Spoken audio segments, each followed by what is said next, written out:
you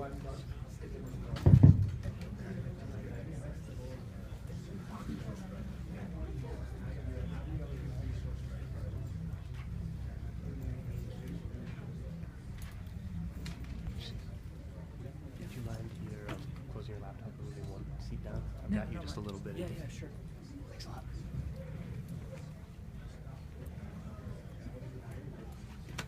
Is there like a power plug over here somewhere or no?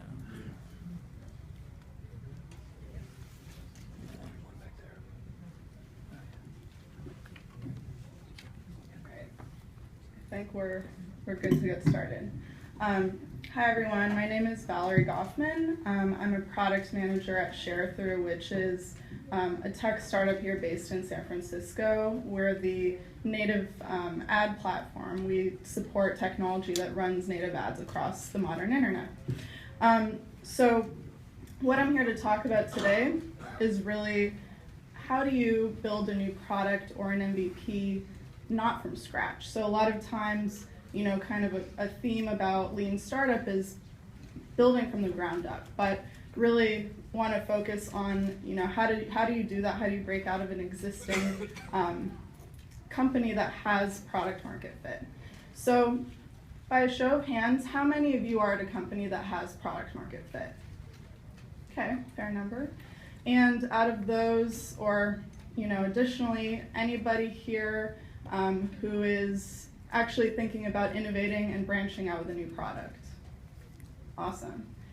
And last question, how many of you are freezing today in San Francisco? All right, great, we're on the same page. So wanted to share my experience with you. I was at the same place as you guys all were about 6 months ago, when we embarked on a journey to bring a new product to our business. We've been around for about little over 5 years at this point. But backtracking a little bit, before 6 months, when I came into ShareThrough about 2 years ago, I came from an operations role, kind of customer support at a previous company, and I transitioned to be a solutions architect at ShareThrough, where I was the technical liaison between, between the operations and customer support side and the product development and engineering side, to about a year ago being a product manager. So moving from kind of the tactical, maintaining the business day-to-day, to forward-looking strategic thinking. So kind of along the same lines, that's the same trajectory that our company took. So imagine, in my shoes, I was at ShareThrough, we were faced with a challenge that a lot of you are thinking about today. Your company is established in the market. You have clients that are returning customers. You have product market fit, but you want to essentially think about breaking out and building a new product. Now, this may be coming from external requests from customers, or you realize internally that there is an opportunity in the market. Well, as with anything new, it could be really overwhelming, and you don't know kind of where to look or how to think, kind of like this guy over here doesn't know where to put his popcorn. It's all falling over the place. Well, don't be like this guy, I think the main thing to think about here is that the overall process is really what matters. So what I like to think about is how to break down, into your interaction as a product organization, as your interaction with different departments. So first and foremost, obviously, is thinking about engineering and development. Well, why? Quite obviously, they're the ones that build the product. At my company, we sit with our engineers. We're the ones who are, making sure that they're allocating their time in the correct way, right? So you may think, when you're building a new product in your existing company, why don't you just hire some new people? As easy as that may sound, it's very difficult to do, very difficult to hire qualified engineers. Bring a brand new team to just develop that product. Well, as I kind of just alluded to, it's, instead of thinking about hiring a new team, which may be extremely disruptive, onboarding new people takes a lot of time. It actually would probably take you longer to find new engineers than it would to develop that product internally with your existing team. The other thing is, as I have noted up here, the existing team has tacit knowledge about how your systems work. They're the ones who really understand how you would integrate, your new product in the future. So, live example that's very real currently is backtrack about a year ago. At ShareThrough, we decided to introduce a brand new product, the real-time bidding auction platform, which would introduce new UIs, new infrastructure, a lot of design, a lot of thinking, right? What did we do? Well, we essentially decided that we would take a stance and take, our existing team, which was about 10 engineers at the time, all based here in San Francisco, and break out a smaller team that would go and even, we actually at that time were moving to a new office, so it lended, itself really well. We had that new team actually go by themselves without, any infrastructure. We didn't really have desks there. We just had Wi-Fi, and they worked on this new product. They did have, they were tasked with specific instructions about what they were building and with business goals. But at that time, they were a small team. They weren't involved in the day-to-day of our existing business. Now, at a point when we actually were able to prioritize that business and we hit those goals that we were aiming towards, the priority of innovation increased of that, quote, innovation group. It was really that new business line, right? So at a certain point, those two groups became one team. Of course, there were challenges. It's not an easy task to break apart a team and put it back together. So, at a certain point, we came to think, well, when we combine the two teams and they still have to maintain and support the existing line of business, how are we going to allocate their time? Does one team spend 40% of the time working and maintaining the existing business and the other 60%? So there was a lot of, reshuffling. We had a lot of discussion internally and asked a lot of questions of the team members, what they preferred, tried things. We went back and forth, right? But what was really effective, in my opinion, was that small initial team really built the foundation. They used new technologies and built really, really quickly. They went through the build, measure, learn cycle and were able to ship code without really any real customers at first. So there wasn't that question about support initially. And as the business priority increased, we're able to put more focus on, supplementing and having infrastructure for that team.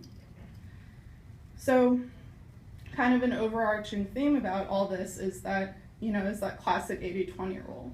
So when 20% of the, more or less 20% of the business goal was on kind of that initial small innovation team, there was 20% of resources. And as that became, as that began to increase, more resources were allocated, roughly.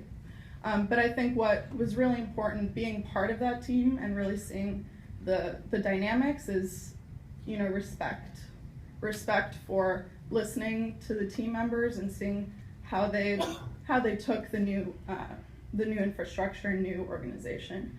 Because last thing you want is for one guy to not know what's going on and not be on the same team. Right? I like GIFs. They're fun. Okay, so let's talk about sales, biz dev, and marketing. They're kind of the second business group that I like to think about in the product role. Why? They're the ones who are bringing the revenue. They bring the business to you. They're also the conduit to bringing in customer development to the product team, right?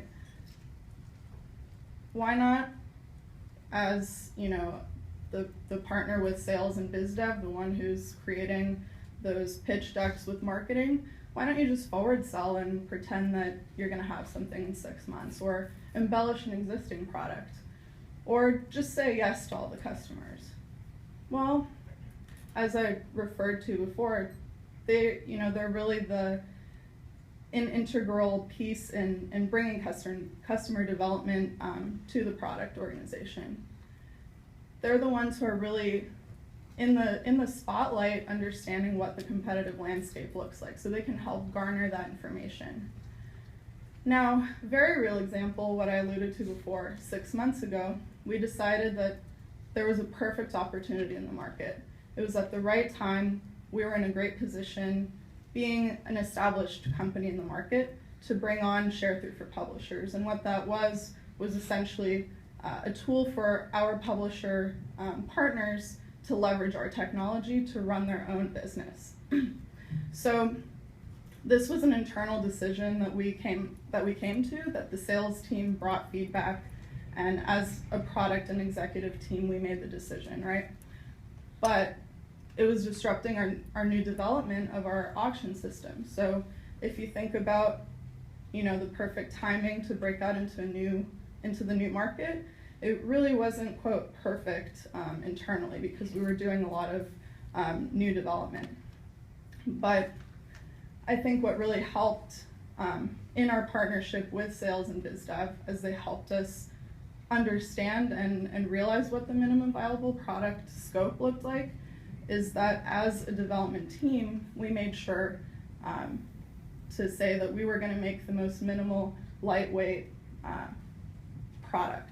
So what we decided to do is actually build away from our system, not within it, so that in the case that we quickly built something for our publishers, for our customers, if it didn't work, it would just naturally fade away. We wouldn't need to actually break it out of our out of our existing system. So what did we do? We used marketing and biz dev as a tool, really a partner, to help us drive those conversations with customers. They were the ones who helped us get on those phone calls, so we could suss out the details and lay out the big picture. We had tons of whiteboarding sessions, as I'm sure you guys are familiar with this picture, many sessions, understanding what was common, what was the common thread that our customers were looking for. And instead of just saying yes to all of them, or our competitors are doing X, so we're going to do X, we really got to the bare bones, what made sense for our company and our business. And I think, there were some important questions that we kept asking when we were working with sales and marketing. First one is kind of an ongoing discovery process, is how do we compare? How do we compare with our competitors? As you can see, just a quick screenshot of a competitive feature set matrix. So of the features that we were on board to building, how do we compare in the market with comparable companies? Does it actually make sense that we're building them? Do we want to compare ourselves? So always asking those questions. Why are we falling short? So this was kind of a weekly touch base we had with the business development team that was going out and talking to customers. We as product were actually involved in those conversations as well. So it was kind of making sure that the entire team was involved in the process. It's a brand new, not only was it a new product, it was a new type of line of business. So making sure that we were having the right types of conversation and approaching, potential customers in the right way. And lastly, are we going in the right direction? This is more a strategic question that we were asking, along with the executive team. Does this product actually fit within our portfolio? If we want to build on additional features that keep coming in as requests, does it make sense? Or, are we just building for the sake of being competitive? So really asking the tough questions, and that would be, every couple months or something like that, or more frequently. As always, it's important to lay out exactly what the new technology is doing. So simple architecture slides really help, trust me. Obviously, customer development is difficult. It's not the easiest thing, especially, like I said, with our experience with Share-Through for Publishers, a brand new type of product, a new tool that we were bringing our customers. It was paramount that our marketing and biz dev team were really partners in helping us keep us up to date and up to speed with what was happening. So I think what we can take away from the partnership with with these teams is really to help them bring us the customers and bring those discussions about narrowing the MVP scope down. That will enable the development side to make those decisions of how to build. So they're really the conduit to helping us confirm what we're doing and always constantly having those discussions. So last but not least, let's think about the operations or customer support, account management side of the business. That's really, they're running the business, making sure customers are happy, that they know how to use the products.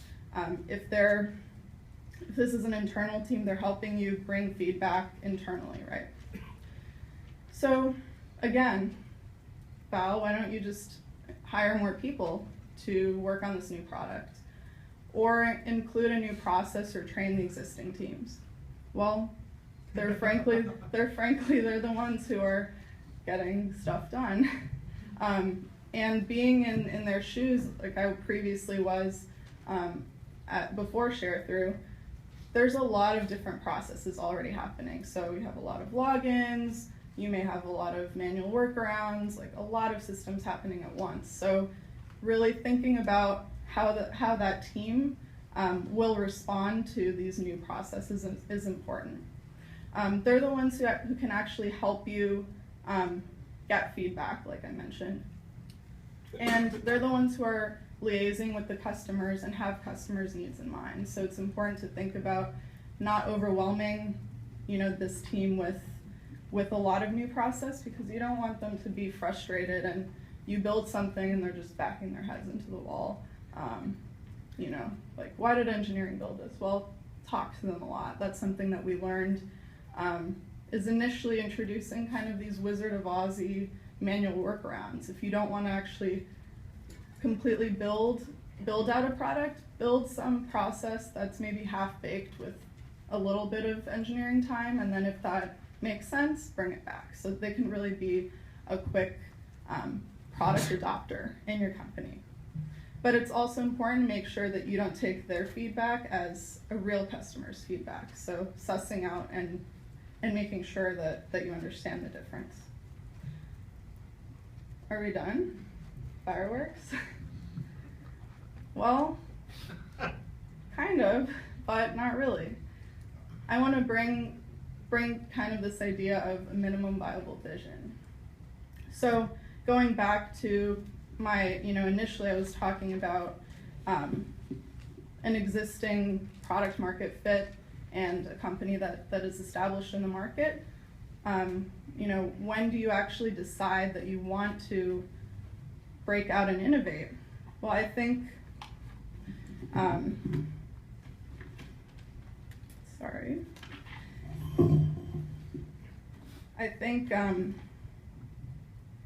as a company, as a product team, it's important to always be reevaluating and asking questions, right? So if you voice your vision or you repeat your vision and you're no longer able to validate it with your existing product line, maybe it's time to introduce a new product.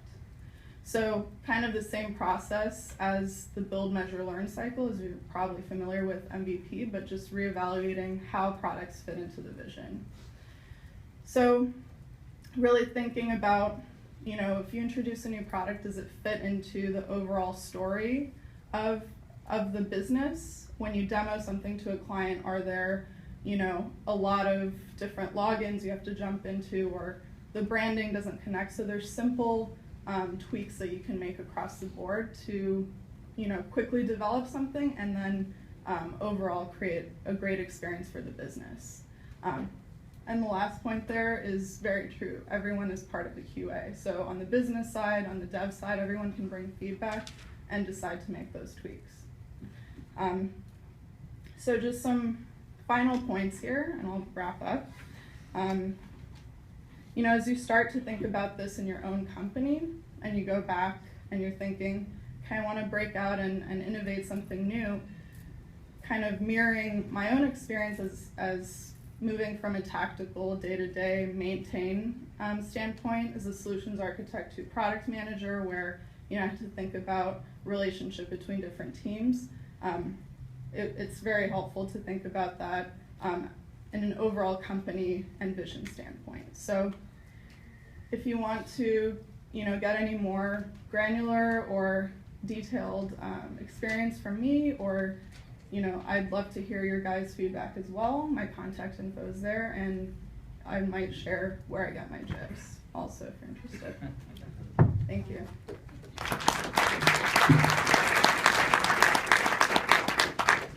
And we have a couple minutes for any questions.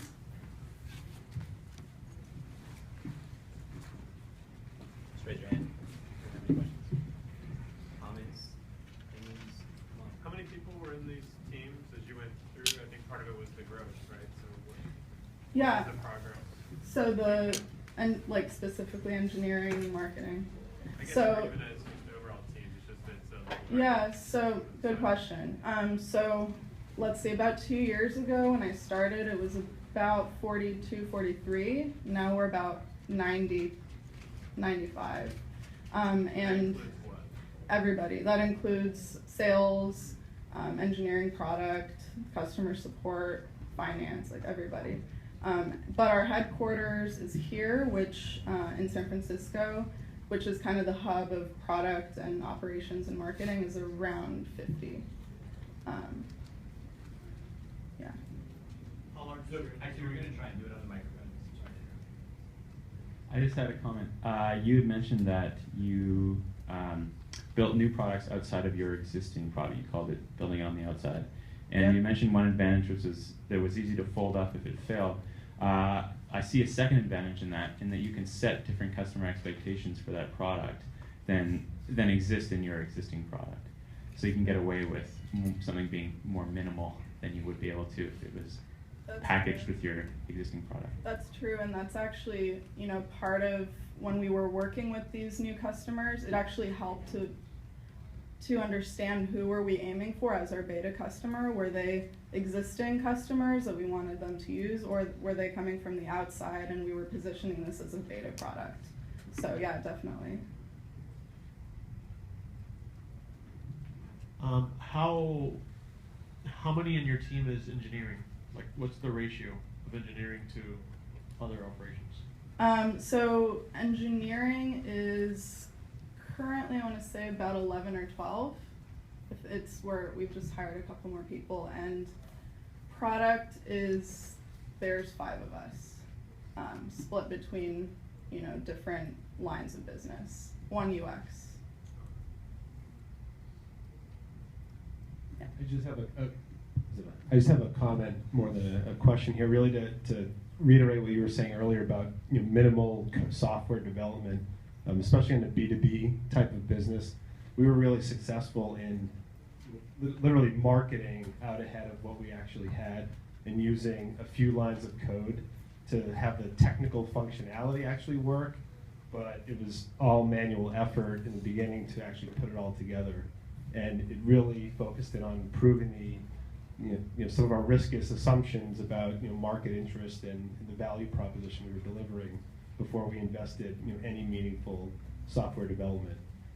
So it really rang true. What was the main difference between your new venture and your existing line of products? I mean, it was really a product line extension. So we're a mobile marketing company focused initially on SMS and mobile web, and we added a mobile wallet component to that, so Passbook and Google Wallet, and we literally had just a few lines of code to integrate with Apple's Passbook server, and it was a separate module, so it was really it was a modular product extension, so it made it easier to do that as well. But there was an internal facing UI, well in advance of an external customer facing UI. It was a really effective means of gaining adoption in the marketplace. Cool, glad to hear that. So we had kind of an opposite experience relative to the build it outside, is that it wasn't necessarily communicated, and I know you clearly put communication up there, but and we have about 320 in the company, about 90 to 100 in the product development side, and it's that was quite a challenge when clients liked it, but we didn't have a clear path to putting it in the system. and it was like it seemed clear, but only to people that didn't know. So it was that lack of communication. So as long as you sort of followed all of those steps, that could work. Yeah. Yeah, it's definitely not like a silver bullet, and like I said, not all things worked that we set out or we initially thought would work. So, you know, for us, maybe building outside worked. Maybe for you, it potentially it does work. It would have been Awesome. great. A little more communication up front. Yeah, that's the biggest challenge, and really, like going over to marketing and saying, what did you put on your deck? Can you help us like make sure we're realistic here is important. At a smaller company like ours, it's probably a little easier than at a large organization, but the more you can do around that helps. Any other questions? Okay, thank you.